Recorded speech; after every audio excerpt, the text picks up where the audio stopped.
द्विआधारी संक्रिया, binary operation इसमें पढ़ेंगे।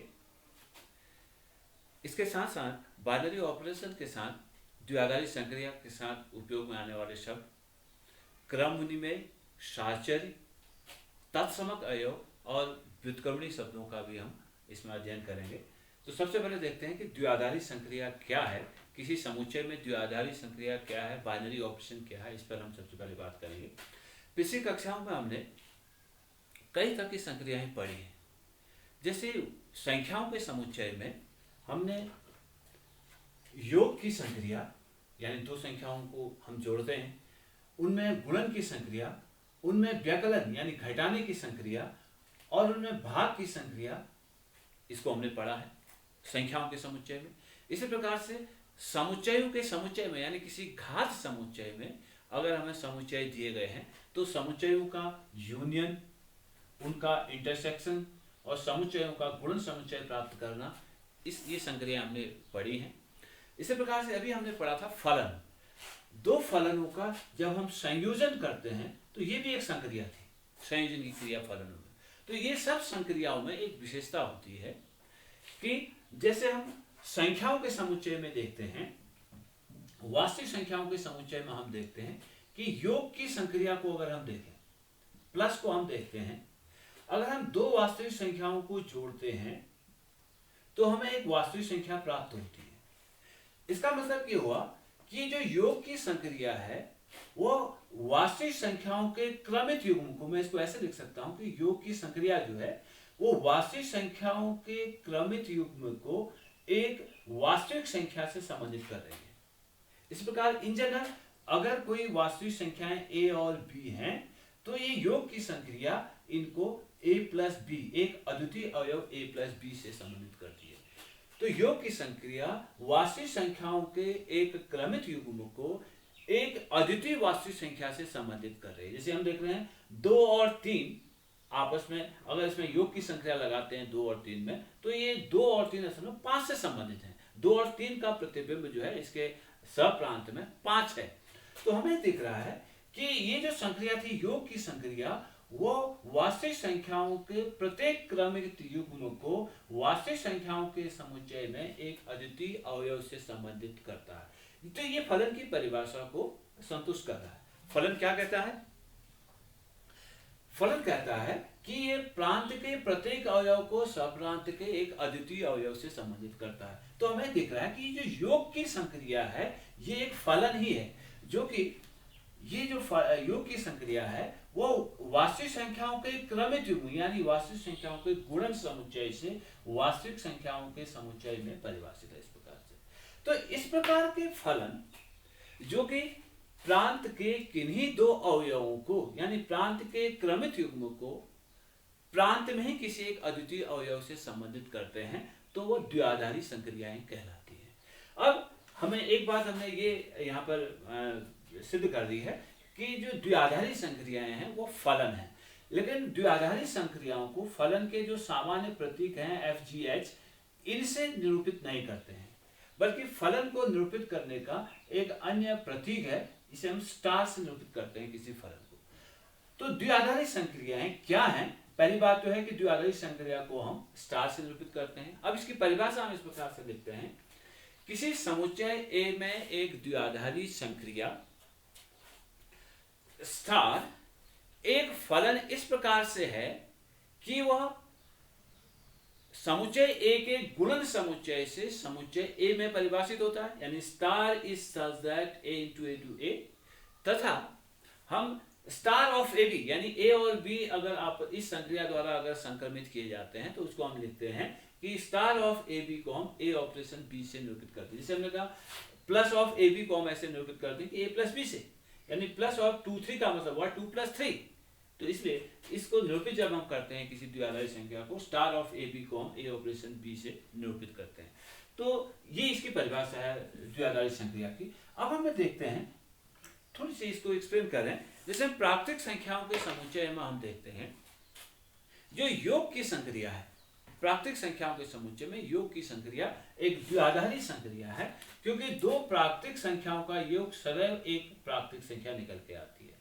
और योग की गुणन की प्राकृतिक संख्याओं के समुच्चय में जो गुणन की संक्रिया है वो भी एक द्विआधारी संक्रिया है, क्योंकि दो प्राकृतिक संख्याओं का गुणनफल हमेशा एक प्राकृतिक संख्या होगी, दो प्राकृतिक संख्याओं का योग हमेशा एक प्राकृतिक संख्या होगी। लेकिन प्राकृतिक संख्याओं के समुच्चय में व्यकलन यानी घटाने की जो संक्रिया है वो द्विआधारी संक्रिया नहीं है।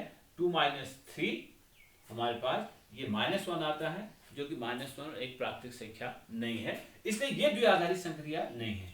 इसी प्रकार से प्राकृतिक संख्याओं के समुच्चय में भाग की संक्रिया, अगर हम 2 और 3 को लेते हैं भाग की संक्रिया के लिए, ये हो जाएगा 2/3। 2/3 भी प्राकृतिक संख्या नहीं है। इसे प्राकृतिक संख्याओं के समुच्चय में योग की संक्रिया द्विआधारी संक्रिया है, गुणन की संक्रिया द्विआधारी संक्रिया है, व्यकलन की संक्रिया द्विआधारी संक्रिया नहीं है, और भाग की संक्रिया भी द्विआधारी नहीं है। अगर हम पूर्णांकों के समुच्चय में देखते हैं, जेड में देखते हैं, तो पूर्णांकों के समुच्चय में योग की संख्या, गुणन की संक्रिया और व्यकलन की संक्रिया द्विआधारी संक्रिया है, लेकिन भाग की संक्रिया द्विआधारी संक्रिया नहीं है।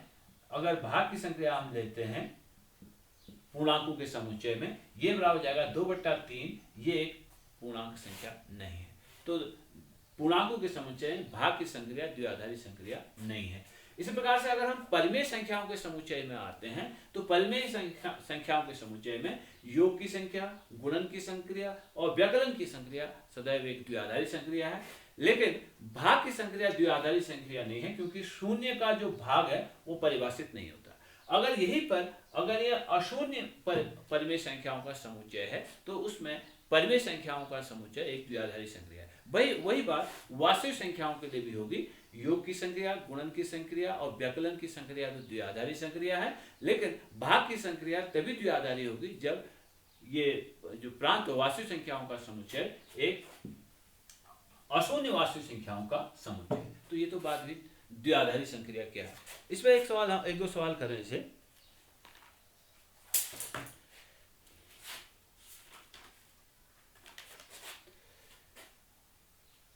हमारे पास एक द्विआधारी संक्रिया स्टार इस प्रकार से है, r × r से r में इस प्रकार से परिभाषित है कि a operation b equal to a + 4b² है। ये एक द्विआधारी संक्रिया है कि नहीं, हमें इसकी जांच करनी है। देखिए a और b दो वास्तविक संख्याएं हैं, हमें दिया है, तो a operation b a + 4b² है। तो a एक वास्तविक संख्या है, b एक वास्तविक संख्या है, तो उसका वर्ग भी वास्तविक संख्या होगी, 4b² भी एक वास्तविक संख्या होगी, a एक वास्तविक संख्या है, 4b² एक वास्तविक संख्या है, इसलिए a + 4b² एक वास्तविक संख्या होगी। तो a ऑपरेशन b एक वास्तविक संख्या प्राप्त हो रही है, इसलिए ये जो संक्रिया है a operation b = a + 4b², इस प्रकार से ये संक्रिया परिभाषित है यहाँ पर। तो ये संक्रिया द्विआधारी संक्रिया होगी। इसी प्रकार से एक समुच्चय है A जिसके अवयव हैं 1 2 3। इसमें एक संबंध इस प्रकार से परिभाषित है कि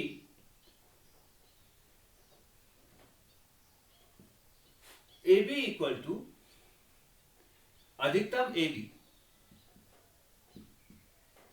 अधिकतम AB से निरूपित है। यानी ये संबंध ऐसे परिभाषित है कि अधिकतम को हम ऐसे लिखते हैं, r/r में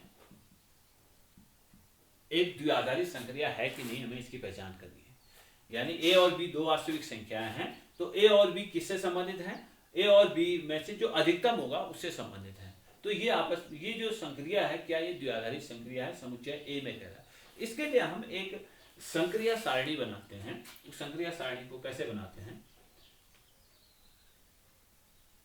ये संक्रिया है, अधिकतम है और समुच्चय A में परिभाषित है, तो इसके अवयव हैं 1 2 3, 1 2 3 इस प्रकार से। यानी इसका प्रथम पंक्ति और प्रथम स्तंभ में सबसे पहले आप इस संक्रिया को लिख लेंगे, उसके बाद इस समुच्चय के अवयवों को लिख लेंगे। इस प्रकार से हम तालिका बना लेते हैं।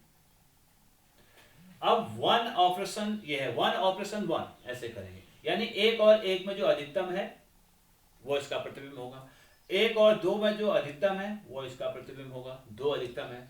1 और 3 में अधिकतम 3 है, तो इसका प्रतिबिंब 3 हो जाएगा। 2 और 1 में जो प्रतिबिंब है, 2 और 1 का प्रतिबिंब 2 होगा, 2 और 1 में अधिकतम 2 है, 2 और 2 में अधिकतम 2 है, 2 और 3 में अधिकतम 3 है, 3 और 1 में अधिकतम 3 है, 3 और 2 में अधिकतम 3 है, 3 और 3 में अधिकतम 3 है। अब इस संक्रिया तालिका से हम ये पता करेंगे, अगर समुच्चय छोटा है तो इस तरह की संक्रिया तालिका बना सकते हैं। अगर समुच्चय बड़ा है तो फिर आपको लॉजिक करना पड़ेगा कि दो संख्याओं में से जो अधिकतम है वो इस का एक अवयव है, इसके परिसर का एक अवयव है, परिसर समुच्चय का एक अवयव है, ये लॉजिक करना पड़ेगा। यहाँ बात सिंपल है कि अगर इस संक्रिया तालिका के सभी अवयव अगर समुच्चय एक ही अवयव हैं तो हम कहेंगे कि ये जो संक्रिया है वो द्विआधारी संक्रिया है। दिख रहा है कि सभी अवयव जो इसमें अवयव 1 2 3 है, 1 2 3 के अतिरिक्त कोई भी अवयव इस संक्रिया तालिका में नहीं है। यानी ये परिसर जो समुच्चय था वो परिसर समुच्चय ए का ही एक उप समुच्चय है। इसलिए ये जो इसलिए जो संक्रिया दी गई थी ए बी इक्वल टू अधिकतम ऑफ ए बी एक द्विआधारी संक्रिया है। तो ये बात हुई द्विआधारी संक्रिया की। अब इसमें कुछ और शब्द हैं। एक तो है क्रम विनिमय। कोई द्विआधारी संक्रिया क्रम विनिमय है कि नहीं? क्रम विनिमय, कोई संक्रिया क्रम विनिमय है कि नहीं? जैसे में देखते हैं प्राकृतिक संख्याओं के समुच्चय में हम देख रहे हैं कि 2 + 3 = 3 + 2 समान है। लेकिन हम पूर्णांकों के समुच्चय में अगर देखते हैं z में पूर्णांकों के समुच्चय हम देखते हैं कि 2 + 3 = 3 + 2, ये तो ठीक है। लेकिन 2 + 3 is not equal to 3, sorry 2 - 3 is not equal to 3 - 2, यानी 2 - 3 हमारे पास -1 आया और 3 - 2 हमारे पास 1 आया। यानी अगर इस ऑपरेशन के अबाउट हम जो इसके एलिमेंट्स हैं उनको इंटरचेंज कर देते हैं, यानी 2 + 3 2 - 3 is not equal to 3 - 2 और 2 + 3 = 3 + 2, इन दोनों में एक भिन्नता दिखाई दे रही है। पहले वाले में तो हमें दिखाई दे रहा है कि इस ऑपरेशन के अबाउट अगर हम इस एलिमेंट को आपस में बदल देते हैं तो हमारे पास जो परिसर के जो अवयव थे वो समान थे। 2 + 3 और 3 + 2 दोनों 5 हैं, लेकिन यहाँ पर जो परिसर है वो बदल जा रहा है। तो अगर कोई द्विआधारी संक्रिया क्रम विनिमय कहलाती है, कोई द्विआधारी संक्रिया स्टार क्रम विनिमय कहलाती है यदि किसी समुच्चय ए में, कोई द्विआधारी संक्रिया किसी समुच्चय ए में क्रम विनिमय कहलाती है यदि इस समुच्चय के प्रत्येक अवयव ए बी के लिए यदि A operation B equal to B operation A होता है तो हम कहते हैं कि जो द्विआधारी संक्रिया वो क्रम विनिमय है। जैसे हमने कहा 2 + 3 = 3 + 2, तो वास्तविक संख्याओं के समुच्चय में या पूर्णांकों के समुच्चय में, प्राकृतिक संख्याओं के समुच्चय में जो योग की संक्रिया वो क्रम विनिमय है। लेकिन 2 - 3 is not equal to 3 - 2, तो यहाँ पर जो संक्रिया थी वो व्यकलन की संक्रिया थी। तो ये वास्तविक संख्याओं के समुच्चय में व्यकलन की संक्रिया व्यकलन की संक्रिया क्रम विनिमय नहीं। एक दूसरा शब्द और है साहचर्य। साहचर्य, ये साहचर्य क्या है? यदि हमें किसी समुच्चय ए के 3 अवयवों को इस समुच्चय में परिभाषित किसी द्विआधारी संक्रियाओं से संबंधित करना है। यदि किसी समुच्चय के 3 अवयवों को हमें इस समुच्चय में परिभाषित एक द्विआधारी संक्रिया से संबंधित करना है तो हम ऐसे लिखेंगे कि ए ऑपरेशन बी ऑपरेशन सी, यानी हमें इससे डील करना है, हमें ए ऑपरेशन बी ऑपरेशन सी ज्ञात करना है। अब जब हम इन 3 अवयवों को आपस में संबंधित करेंगे तो द्विआधारी संक्रिया क्या करता है? एक बार में 2 संख्याओं को संबंधित करता है। तो हम या तो ऐसे लिख सकते हैं कि ए ऑपरेशन बी, पहले ए और बी को हम आपस में ऑपरेट करें, उसके साथ सी का ऑपरेशन करें, या हम इसको ऐसे लिख सकते हैं कि ए ऑपरेशन बी ऑपरेशन सी, यानी बी और सी को पहले हम आपस में ऑपरेट कर लें, फिर उसके साथ एक को ऑपरेट करें। तो कभी ये ए ऑपरेशन बी ऑपरेशन सी, कभी ये और ये आपस में बराबर हो भी सकते हैं और नहीं भी हो सकते हैं। जैसे हम देखते हैं 5 + 3 + 2, अगर मैं इसको ऐसे लिख दूं 5 + 3 + 2 लिख देता हूं तो जाएगा 5 + 5 = 10। अगर मैं इसे 5 + 3 + 2 लिख देता हूं तो ये आता है आपके पास 8 + 2 = 10। तो यहाँ पर तो ये कोर्स हम कहीं भी लगा रहे हैं, पहले हम बाद के दो को ले लें या पहले दो को ले लेते हैं कोष्ठ में, तो योग हमारे पास बराबर आ रहा है। लेकिन यहीं पर ये योग की संक्रिया करें तो ठीक था, ये दोनों कोष्ठ बराबर हैं। लेकिन अगर इसी को व्यकलन की संक्रिया लगा दें, यानी 5 - 3 - 2 को अगर हम ऐसे लिख दें कि पहले यहाँ कोष्ठ लगा लें, तो ये हमारे पास आएगा अंतर 5 - 1 = 4। और अगर हम यहाँ कोष्ठ लगा दें 5 - 3 - 2 अगर हम करते हैं, तो ये बराबर आता है हमारे पास 2 - 2 = 0। दोनों बराबर नहीं है। तो हमें दिखा कि A operation B operation C is not equal to A operation B operation C।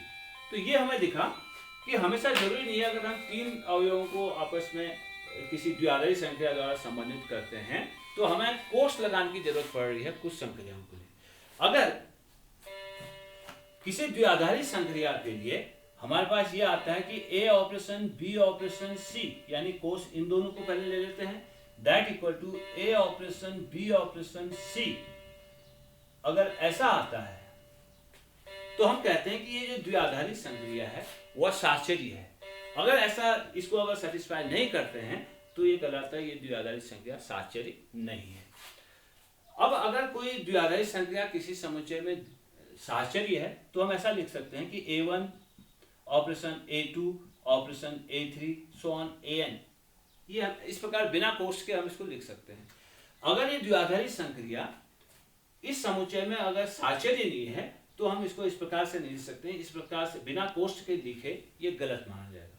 तो दूसरा शब्द था साहचर्य का मतलब क्या है, किसी समुच्चय में द्विआधारी संक्रिया साहचर्य है यदि A operation B operation C, यानी हम पहले B और C का को ऑपरेट करते हैं, उसके साथ फिर A का ऑपरेट करते हैं, ये बराबर है कि हम पहले A और B को आपस में ऑपरेट करते हैं, फिर जो रिजल्ट आता है, क्योंकि A ऑपरेशन क्योंकि ये द्विआधारी संक्रिया है तो A ऑपरेशन B के बाद जो अवयव आएगा वो भी इसी समुच्चय A का अवयव होगा क्योंकि द्विआधारी संक्रिया।